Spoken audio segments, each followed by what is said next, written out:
ISI سے نہیں پوچھا جاتا کہ یہ آخر کیا وجہ ہے کہ سرحدوں پہ کیوں اتنی اسمگلنگ ہو رہی ہے، کرپشن ہو رہی ہے، اس کی کیا ریزن ہے۔ اسی طریقے سے ہم دیکھتے ہیں کہ ناظرین اگر خدا نخواستہ ملک میں کوئی دہشت گردی کا واقعہ ہو جائے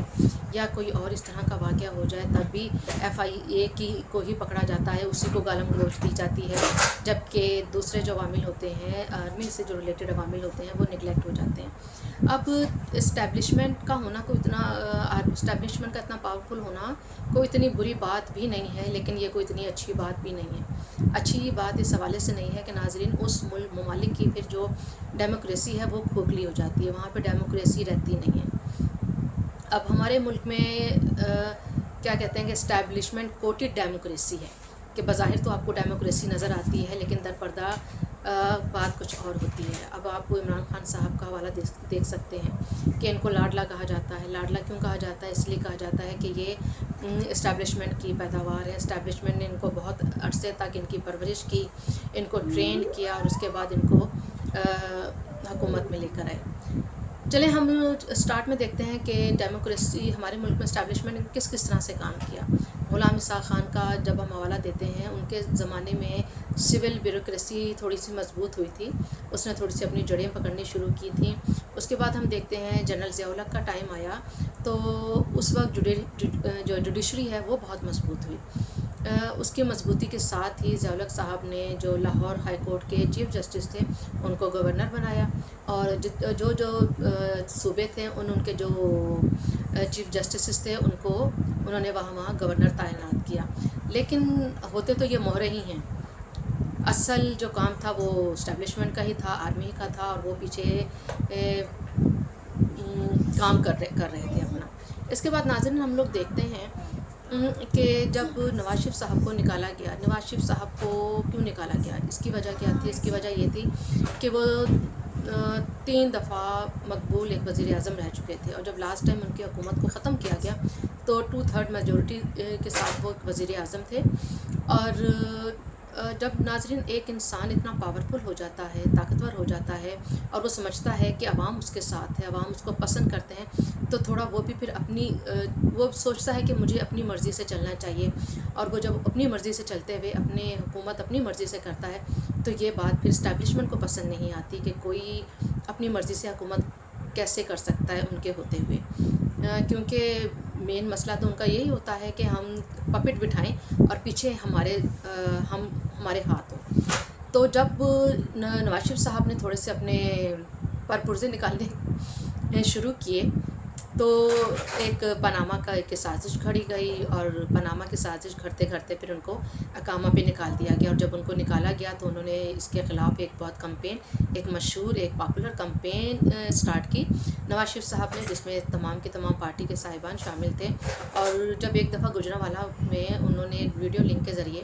لندن سے خطاب کیا تو اس وقت سٹیج پہ بلاول بھٹو صاحب بھی بیٹھے ہوئے تھے، اور جب انہوں نے نام لے کر باجوہ صاحب کا نواز شریف صاحب نے ان کو ہٹ کیا تو اس وقت بلاول بھٹو صاحب کا چہرہ دیکھنے والا تھا۔ انہوں نے پھر ایک برطانوی ٹی وی کو انٹرویو دیتے ہوئے بتایا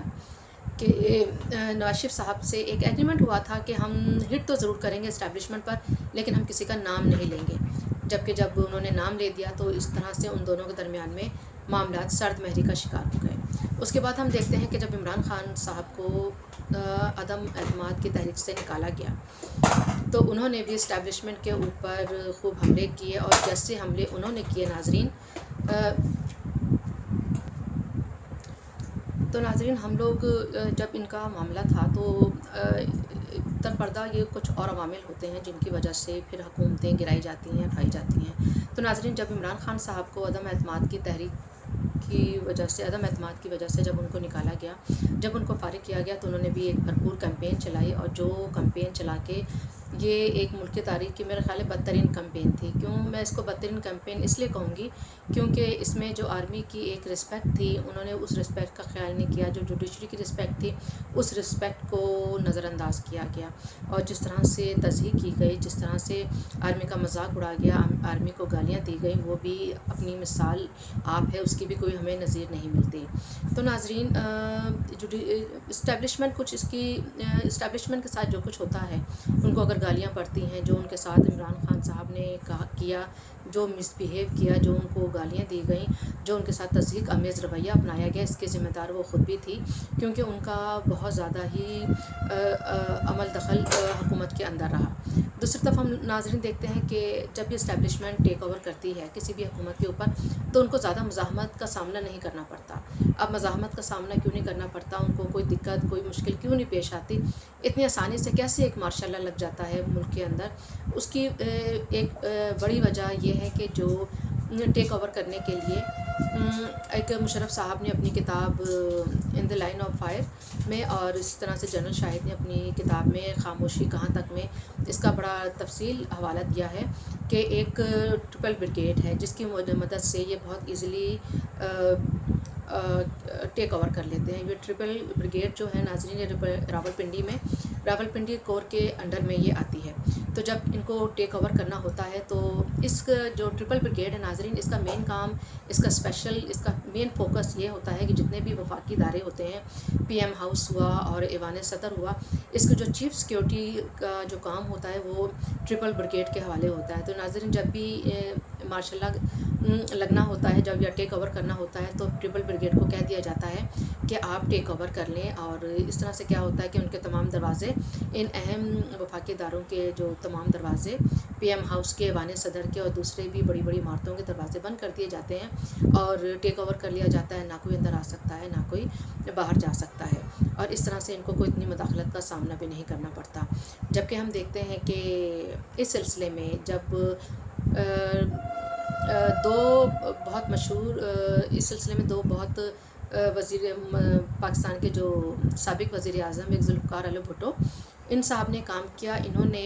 ایک اپنا ایف ایس ایف فورس بنائی، جس کا تھرو انہوں نے یہی کام کیا کہ یہ کم از کم جو سویلین اداروں کی سیکیورٹی ہے وہ اس کے ذمہ کی جائے۔ اور دوسرا جو وزیر اعظم آتے ہیں، ان کا نام ہے نواز شریف صاحب، انہوں نے بھی اس سلسلے میں سوچ بچار کی کہ آخر کیا وجہ ہے کہ کیوں اتنے ایزیلی ٹیک اوور ہو جاتا ہے اور کیوں مزاحمت کا ان کو سامنا نہیں کرنا پڑتا۔ تو انہوں نے بھی ایک ایلیٹ فورس بنائی، جس کے ذریعے انہوں نے تمام جو وفاقی ادارے ہیں، وفاقی جو بڑی بڑی عمارتیں ہیں، ان کی سیکیورٹی کی ذمہ داری ان کی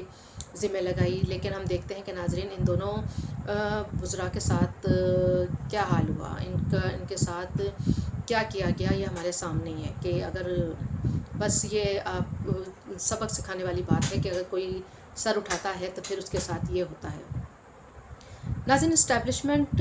ہر ملک میں ہوتی ہے، ہر جگہ اس کا رول ہے۔ اگر ہم امریکہ میں دیکھتے ہیں تو امریکہ میں ہمیں نظر آتی ہے کہ سی آئی ہے، اور امریکہ میں سویلین ادارہ ایک ایف بی آئی ہے، وہاں پہ بھی سی آئی اے کا بھی ایک اپنا کام ہوتا ہے۔ ان کا کام کیا ہے کہ وہ جتنے بھی ایکسٹرنل تھریٹس ہوتے ہیں وہ اس کو مینیج کرتے ہیں، وہ ان کو دیکھتے ہیں، ان کا عمل درآمد وہاں ہوتا ہے۔ جبکہ اس طریقے سے آپ دیکھ لیں انڈیا میں را ہے۔ اب را کا کیا کردار ہے؟ را کا بھی یہ کردار ہے کہ جتنے بھی ایکسٹرنل تھریٹ ہوتے ہیں، جو ان کو انٹرنیشنل پرابلم ہوتی ہیں، ایشوز ہوتے ہیں دوسرے ممالک کے ساتھ، ان کے سرحدوں پہ کوئی ایشو ہوتا ہے، تو اس سب کی جو ڈیلنگ ہوتی ہے وہ را کی ذمہ داری میں آتی ہے۔ جبکہ جو انٹرنل تھریٹس ہوتے ہیں، انٹرنل جتنے بھی ایشوز ہوتے ہیں، وہ وہاں کے سیاستدان خود ان کو نپٹاتے ہیں، اور اس کے لیے انہوں نے سی بی آئی ایک محکمہ ہے جو ان چیزوں سے نپٹتا ہے۔ لیکن ہم لوگ دیکھتے ہیں کہ یہاں پر پاکستان میں نظام ہی الٹ ہوتا ہے۔ یہاں پر اگر انٹرنل تھریٹ ہے تو بھی آئی ایس آئی ہمیں نظر آتی ہے، ملٹری میں نظر آتی ہے، اسٹیبلشمنٹ نظر آتی ہے، اور اگر ہمیں کوئی ایکسٹرنل تھریٹ ہوتی ہیں تو وہاں پہ بھی ہمیں اسٹیبلشمنٹ نظر آتی ہے۔ اور اس طرح سے جو ہمارے سیاستدان ہوتے ہیں وہ بیچارے اتنے اپنا کانفیڈنس لوز کر جاتے ہیں، ان کے اندر اتنا کانفیڈنس نہیں ہوتا کہ نہ وہ اپنی حکومت چلا پاتے ہیں، نہ وہ خارجی امور کو صحیح طریقے سے دیکھ پاتے ہیں۔ اب ناظرین جو ریسنٹ ایشو چل رہا ہے، ہم دیکھتے ہیں کہ عمران خان صاحب نے اچھی خاصی ایک علم بغاوت اسٹیبلشمنٹ کے خلاف بلند کی ہوئی ہے، اور جتنی اسٹیبلشمنٹ کی تضحیک اور انسلٹنگ رویہ ہمیں عمران خان صاحب کے دور میں نظر آتا ہے، ہمیں کسی کے دور میں نظر نہیں آتا۔ تو اب حالات بہتری کے پر تو گامزن ہیں، ملک کی معیشت اسٹرانگ ہو رہی ہے، لیکن یہاں پہ بھی ہم نے دیکھا کہ کچھ عرصہ پہلے ایک دھچکا سا محسوس ہوا تھا جب آرمی نے کہا کہ ہم نیوٹرل ہیں، لیکن وہ نیوٹرل نہیں تھے، انہوں نے جوڈیشری کا فیس آگے کر دیا۔ تو یہ ایک عجیب سی شطرنج کی چالیں چل رہے ہوتے ہیں ملک کے اندر. اسٹیبلشمنٹ، ملٹری جتنے بھی ہیں، یہ خود کو نیوٹرل رکھ کر تو دوسرے اداروں کو سامنے کر دیا جاتا ہے اور ان کے ذریعے شو کیا جاتا ہے کہ ہم نیوٹرل ہیں. دراصل یہ اپنے مہرے بدلتے ہیں اور یہ خود ان کے فیس وہی رہتے ہیں. اب دعا کر سکتے ہیں ناظرین، اپنے ملک کے حالات کے لیے دعا ہی کر سکتے ہیں کہ اللہ تعالیٰ ہمارے ملک کے حالات کو بہتر کرے، سیاستدانوں میں اتنی پاور دے کہ وہ اسٹیبلشمنٹ کا اعلی کار بننے کی بجائے، آپس میں لڑنے کی بجائے آپس میں جڑ جائیں، اپنی طاقت کو سمجھیں، اپنے آپ کو متحد کریں اور جس کا جو کام ہے اس کو وہ کام کرنے دیا جائے. اسٹیبلشمنٹ اپنے ذمے میں رہے اور سیاستدان اپنے ملک کی دوڑ بھاگ کو سنبھالیں. اسی ولاگ کے ساتھ، اسی ٹاپک کے ساتھ امید ہے آپ کو کچھ سمجھ آ گئی ہوگی اسٹیبلشمنٹ کے بارے میں. اگر نہیں سمجھ آئی تو ناظرین آپ بس ملک کے حالات کے ساتھ ان ٹچ رہیے، پولیٹکس کے ساتھ ان ٹچ رہیے اور نظر رکھیے کہ کون سی چال چل رہا ہے، کس کی چال کون سی ہے، اور ان چالوں کے پیچھے چلنے والے لوگوں کو پہچانیے، ان کو دیکھیے. جو بظاہر چہرے نظر آتے ہیں وہ نہیں ہیں، اور جو ان کے بیہائنڈ فیسز ہیں ان کو سمجھنے کی کوشش کریں گے تو انشاءاللہ آپ بھی اسٹیبلشمنٹ کا رول سمجھ جائیں گے. اسی دعا کے ساتھ اپنا بہت سا خیال رکھیے گا. مجھے اجازت دیجیے. اگر آپ کو یہ ولاگ پسند آیا ہو تو اس کو سبسکرائب، لائک اینڈ شیئر ضرور کیجیے گا. اللہ حافظ.